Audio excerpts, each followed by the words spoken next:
너무 뜨거운 여름이 언제나 지나갈까 했었는데요. 어느덧 날씨가 아침 저녁에는 제법 선선해져서 창문을 닫을 정도가 되었습니다.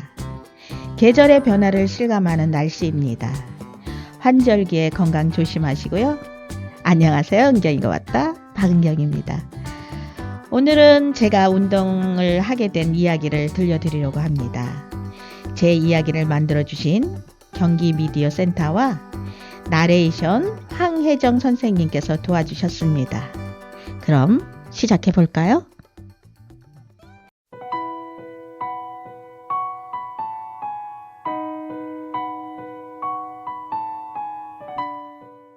우리나라 최초의 여자 장애인 농구 선수이자 고양시 장애인 탁구 선수 박은경 씨. 안 하는 건 있지만 못하는 건 없다는 걸 스스로 증명해온 그녀가 새로운 도전을 시작했습니다. 한 걸음 한 걸음 나아가는 그녀의 인생 스토리. 지금부터 시작합니다.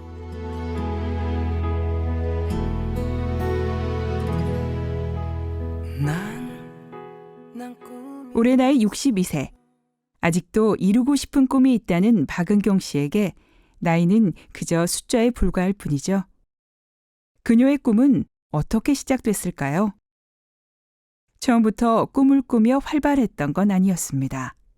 먼저 오랜 시간 박은경 씨와 함께 동행해온 생활보조인 원금숙 씨부터 만나보겠습니다. 아들이 초등학교 때 만났죠. 아기 때. 네. 그때는 무료 봉사였지. 무료 봉사를 하게 됐어요. 그래가지고 이제는 은경 씨네 집을 가게 됐죠. 굉장히 생활력도 강하고 지금은 그래도 이제는 이렇게 나라에서 보조가 많이 나와서 조금 그래도 조금 살잖아요. 근데 옛날에는 그런 것도 거의 없었고 그러니까는 집에서 그냥 한복 속치마 맨 처음에 가니까 막 그냥 그 조그만 구석방에서 한복 속치마를 그 속에서 만들고 있더라고요. 밖에도 그냥 나오지도 않고. 그렇게 해서 2살 때 소아마비로 하반신 장애를 갖게 된 은경 씨는 지금의 남편을 만나 결혼까지 골인하게 됐습니다. 남편 역시 지체 심한 장애로 장애가 있는 두 사람이 사는 것은 만만치 않았습니다. 그녀는 기술학교를 수료하고 2평 남짓한 그녀의 방에서 한복 재단사로 일하기 시작했습니다. 야무진 손재주로 제법 입소문이 났고 길일이 있는 달에는 밤잠까지 반납하며 쏟아지는 주문을 감당해야 했습니다. 당시를 박은경 씨의 목소리로 들어보시죠. 막 며칠을 잠을 못 자고 그러다 보니까 더 피곤하고 힘들고 그러니까 막 붓고 화장실 요것만 끝나면 가야지 그러고 그러다 보면 막 붓고 신장이 안 좋아지고 막 그랬는데 저희 집에 이제 보건소 선생님이 한 번씩 오셔요. 그래서 와서 보더니 이런 식이면 돌아가셔요 할 정도로 최악의 돌아가실 정도로 건강이 안 좋다고 운동을 하셔야 돼요. 이렇게 집에만 있으면 안 됩니다. 그러고 있는데 근데 그때까지만 해도 해야지라는 생각만 하지 그냥 막연하게 장애인들이 나가서 무슨 운동을 할까라는 생각을 못 하고 있었죠.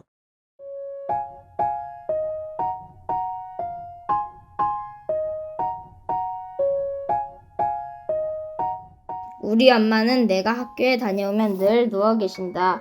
매일 우리 엄마가 아픈 것 같다. 우리 엄마가 아프지 않았으면 좋겠다.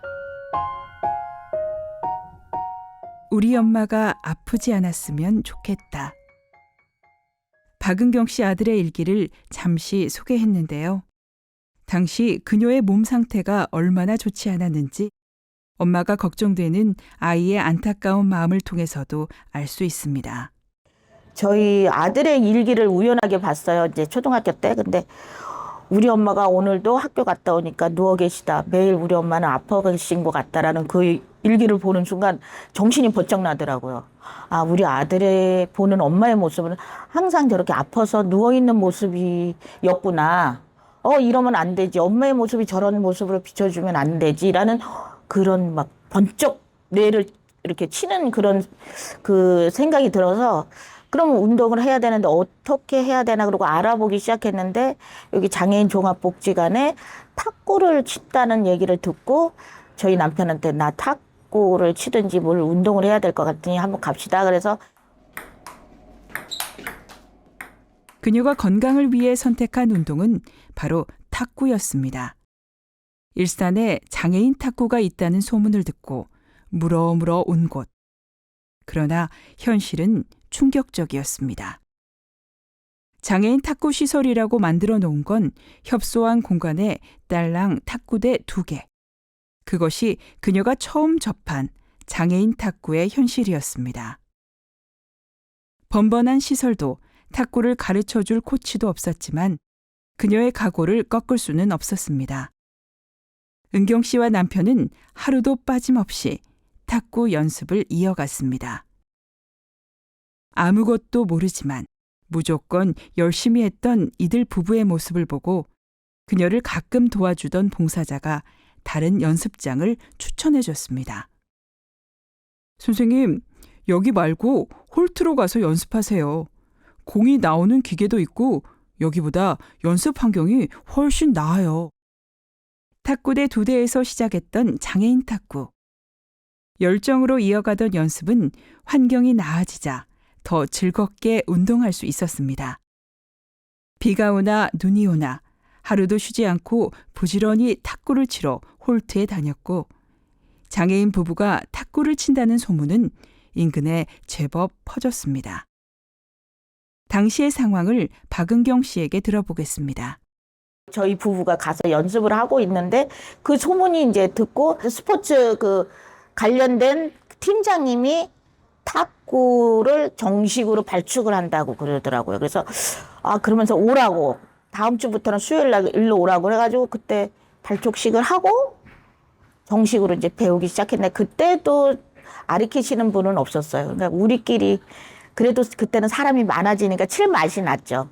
그래서 수요일마다 치기 시작했어요. 그래서 재밌게 그냥 친 거죠, 뭐. 그러니까 뭐 같은 동호회를 하나 만들어서 그냥 다들 이제 막 형제처럼 지내고 그러자. 그래서 그때 당시 저희 남편 또 이제 나이 많으신 부부하고 또 한 분하고 해서 5사람이 이렇게 결속을 맺어가지고 동호회를 하나 만든 게 계기가 된 거죠. 그때는 매주 한 번이라도 나와서 사람들하고 막 친선 도모도 하고 운동도 하고 그러다 보니까 너무 즐겁고 행복했어요. 사실은 내가 운동을 너무 좋아했었거든요, 사실은. 근데 장애인들은 운동을 어디서 해야 될지, 어떤 운동을 해야 될지, 솔직히 그런 쪽에는 아주 문외한이었었거든요. 아마 대부분의 장애인들이 그럴 거예요. 집에서 있으면 운동 좀 해야지. 그럼 무슨 운동을 해? 그랬을 거예요. 그때 당시는 더 했죠. 그래서 아예 운동을 어디서 해야 될지는 모르는 상태에서 운동을 하게 되니까 너무 좋은 거예요. 그리고 하게 되면서 좀 활기도 닿고 내 몸이 건강해진다는 것도 느껴지고 그때는 집에 가면 쓰러지고 너무 기운이 없어서 그랬는데 그때는 그 이후로 조금씩 뭐 누워있는 시간이 점점 줄고 그러다가 이 상태에서는 계속 안 되겠다. 그래서 아예 이제 일하는 걸 접고 운동으로 이제 전적으로 이제 나서게 된 거죠. 혼자가 아니라 누군가와 함께하는 운동. 똑딱똑딱 경쾌한 소리만큼 탁구는 은경 씨에게 활기찬 일상을 선물했습니다. 탁구가 집중력과 순발력의 운동이라면 장애인 탁구는 손재주가 하나 더 보태지는데요. 일반 스탠딩 탁구와 달리 휠체어 탁구는 앉아서 쳐야 하기 때문에 상대방이 공을 받지 못하게 앉아서 하는 재주란 재주는 다 펼쳐 보입니다. 그렇게 탁구의 매력에 푹 빠져 탁구밖에 몰랐던 은경 씨.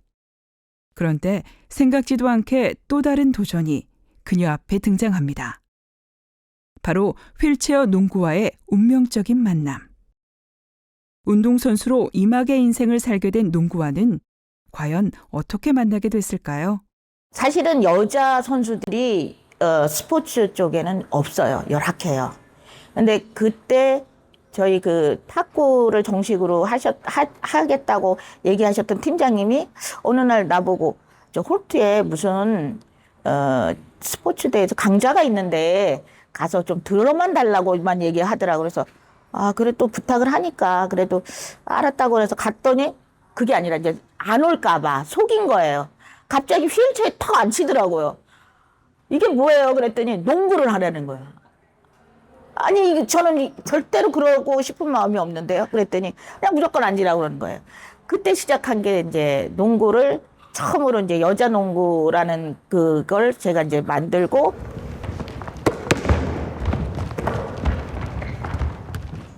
휠체어를 타고 농구를 하는 휠체어 농구는 하반신 장애인만 선수가 될 수 있습니다. 휠체어에 앉아 있지만 비장애인 농구와 경기장 규격이나 경기 시간은 다르지 않는데요. 링의 높이도 똑같습니다. 점프슛은 할 수 없지만 상체의 근력으로 슛을 쏘고 워킹 반칙 기준이 3걸음 대신 휠체어 3바퀴란 것 외에는 비장애 농구와 차이가 없습니다. 소아마비로 남들보다 키가 작았던 은경 씨에게 농구는 그야말로 또 다른 도전이었습니다. 저는 감독님들이 다, 쟤는 안 돼. 라고 얘기했었거든요. 쟤는, 왜냐면 골대를 올라갔는데 골대 반도 못 가는 거예요, 공이. 너무 힘들더라고요. 그래 하면서, 쟤는 안 돼. 쟤는 안 될 것 같아. 막 그 소리가 언뜻 들은 거예요, 제가. 안 돼? 사람이 어떻게 안 될 수가 있어? 하면 되지. 도끼를 딱 품고, 그래? 그럼 나도 할 수 있다는 걸 보여주지. 그래서 그때 이제 휠체어 막 램프를 타고 올라가고 침대에서 푸시업하고 지나가다 남편한테 자기 여기 수자원 공사 있는데 거기에 골대가 있어요. 밤에 이제 여기서 운동하고 가다가 요 차 좀 세워봐. 그리고 그 밤에 골대에서 연습을 한 거예요. 어느 순간에 제가 에이스가 된 거예요. 장애인 농구팀을 만드는 것부터 연습을 하는 것까지 은경 씨에게 쉬운 것은 단 하나도 없었습니다. 일반 선수들은 대회라는 목표만 보고 달리지만 장애인 선수들의 현실은 그렇지 않았습니다.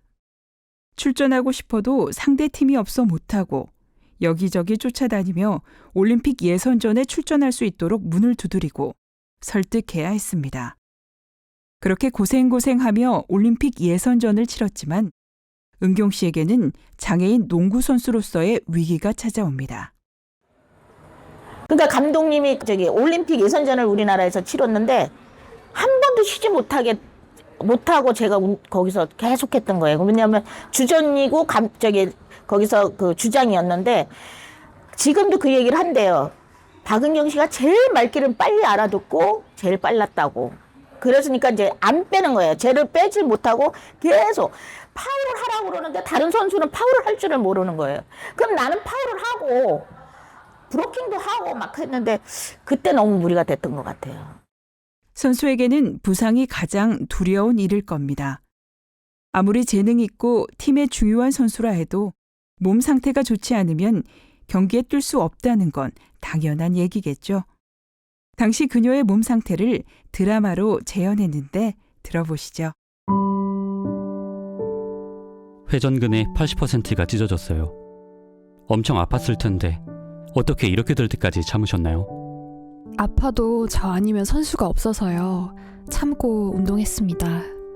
수술하면 나을 수 있나요? 팔을 올리는 동작은 힘듭니다. 농구 선수로는 이제 활동하기 힘들 겁니다. 그래요. 그럼 혹시 탁구는 괜찮을까요? 탁구는 팔을 올리지는 않죠. 옆에서 살살 치는 건 괜찮습니다. 농구보다는 탁구가 낫겠네요. 선생님 감사합니다. 농구는 더 이상 불가능하다는 의사의 말에 그녀는 미련 없이 농구 대신 다시 탁구대 앞으로 돌아갔습니다. 팀 구성부터 훈련에 시합까지 적지 않은 시간을 휠체어 농구 선수로 살았기에 포기한다는 것이 결코 쉽지는 않았을 텐데 당시의 심정을 들어봤습니다. 조금 처음에는 너무 아쉽고 내가 만들어 놓은 거를 딱 그만두고 이렇게 해야 된다라는 게 사실은 너무 아쉬웠죠. 근데 뭐 후배들도 많고 다 해놓은 게 있으니까 잘 해내겠지라는 생각에 또 어차피 그걸 못한다고 얘기를 하니까 아쉬웠지만 그래도 다른 운동을 할 수 있다라는 그것만 해도 얼마나 다행인가라는 생각에 이거는 단체전이 아니라 개인전이잖아요. 그러니까 이거는 나 혼자만 노력하면 되겠지. 단체전은 서로 화합하고 또 여자들 다독거려주고 막 그랬는데 어떤 면에서는 좀 홀가분한 것도 있었어요. 그렇게 제2의 탁구 인생을 걷게 된 은경 씨. 매사에 최선을 다하는 그녀는 어느덧 장애인 탁구하면 제법 알아주는 선수가 됐습니다. 대회란 대회는 모두 석권하며 메달도 많이 따고 장애인 탁구 선수로 꽤 이름을 알렸습니다. 하지만 다른 선수들보다 늦은 나이에 시작했기에 세월만큼은 거스를 수 없었습니다. 여기까지가 나의 한계가 이제 온 건구나. 그렇다면 여기 내가 여기서 주저앉으면 안 되겠지 않을까? 그럼 뭐를 할까? 그러면 이 나이에는 선수보다는 후배 양성을 좀 해야 되겠다. 저희 남편하고 이제 같이 얘기를 했고, 저희 남편도 우리도 그럴 나이가니 남편도 그러면 우리 둘이 후배 양성을 해보자. 우리 신랑은 이제 서서 이제 장애인이니까 스탠딩을 맡고 나는 휠체어를 맡고. 결정하면 뒤돌아봄이 없는 은경 씨.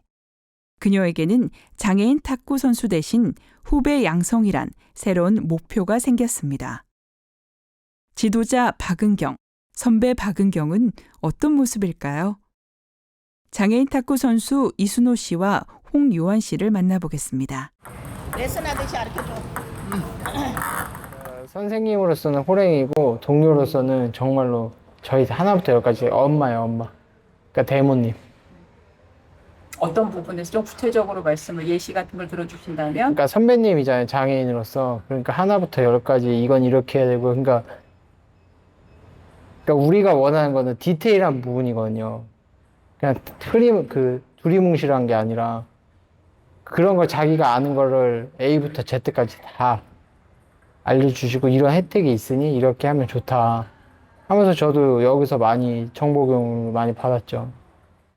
인생에 대한 뭐 그런 길잡이 역할도 좀 많이 해주고 계시고, 탁구 같은 경우에는 뭐 엄하게 가르칠 땐 또 엄하게 하시는데 잘하는 부분이 있으면 또 칭찬도 많이 해주시고 해서 독려를 되게 많이 해주시니까 수영할 때는 조금 외로운 부분도 있었는데 여기서는 그래도 내가 열심히 하고 있구나, 열심히 살아가고 있구나, 이걸 좀 느낄 때가 많이 있죠. 탁구를 선택할 때도, 농구를 선택할 때도, 그리고 후배 양성을 할 때도 그녀는 뒤를 돌아보는 법이 없습니다. 결정 뒤에는 최선을 다해 열심히 노력을 할 뿐이죠. 이런 그녀가 가능했던 건 늘 함께 해준 바로 그녀의 든든한 조력자이자 언제나 그녀의 편인 남편 현철 씨가 있었습니다. 제가 도울 수 있으니까 적극적으로 도와주는 거고, 그리고 또 제가 해주는 만큼 어쨌든 해주는 것보다 더 잘했고, 그러니까 뭐 여태까지 하는 거고, 네, 그렇게 살고 있어요. 어떤 일이든 지금까지는 제가 코치가 돼줄 수가 있었어요. 운동이든 다른 공부든 무엇을 하든지 간에 코치가 될 수 있으니까 여태까지 해줬죠. 어떤 일이든 할 수 있는데 우리가 안 되라고 하니까 안 되는 거지, 할 수 없는 거는 없어요. 그런데 사람들이 지레, 난 이거 할 수 없어 라고 생각하니까 못하는 것 뿐이죠. 할 수 없는 건 없다고 생각합니다. 그리고 옆에 있는 시선, 저 제일 느끼게 사는 사람이거든요. 저 사람 쳐다보는 게 막 민망하고 힘들어서 안 가고 안 보고 그래서 집에만 있었던 건데, 어느 순간에 그 사람들의 시선을 바뀌려면 우리가 바뀌어야 되지 않을까. 우리가 당당하게 앞서서 나가야 저 사람들도 장애인들도 할 수 있구나. 저런 분들도 저렇게 하는데 우리라고 왜 못해? 그런 생각을 할 수 있겠구나. 그래서 더 열심히 더 나와서 더 하라고 저는 그렇게 생각하거든요. 은경 씨는 현재 방통대 생활지도학과 2학년에 재학 중인 대학생이기도 합니다. 62세 늦깎이 대학생. 공부도 때가 있다고 했던가요? 회갑을 넘긴 나이에 시작한 공부는 결코 쉽지 않았습니다. 돌아서면 잊어버리고 또 사라지는 기억력 때문인데요. 하지만 그녀는 매일 새벽까지 책과의 전쟁을 이어갑니다. 후배들에게 등대 같은 지도자가 되겠다는 그녀의 꿈 앞에 나이는 결코 걸림돌이 되지 못합니다. 은경 씨의 앞으로의 계획을 들어봤습니다. 일단은 학교를 졸업하는 게 목표고요. 그리고 그 다음에는 후배 양성. 그리고 집에 있는 장애인들을 끌어서 운동시키는 거. 나도 집에만 있었잖아요. 그러다가 진짜 인생의 터닝 포인트가 됐듯이 선수들을 데리고 나와서 자기들이 진짜 하면서 자기의 정말 나도 할 수 있구나라는 걸 보여주고 느낄 수 있는 거를 하려면 우리가 뭔가 토대가 돼야 되지 않을까 그런 생각을 했거든요. 그러니까 그게 아마 앞으로의 목표가 되지 않을까 싶습니다. 은경 씨의 목소리는 늘 활기찹니다. 그리고 확고한 꿈을 향해 가는 그녀의 눈은 반짝입니다. 장애를 가지고 있지만 인생을 불행하다 생각해 본 적도 없습니다. 늘 도전과 실천을 선택했던 그녀의 인생 스토리. 여러분 어떠셨나요? 그녀의 이야기가 자신의 꿈 앞에서 망설이고 있는 사람들에게 용기를 주었으면 합니다. 박은경 씨의 도전은 앞으로도 계속될 겁니다.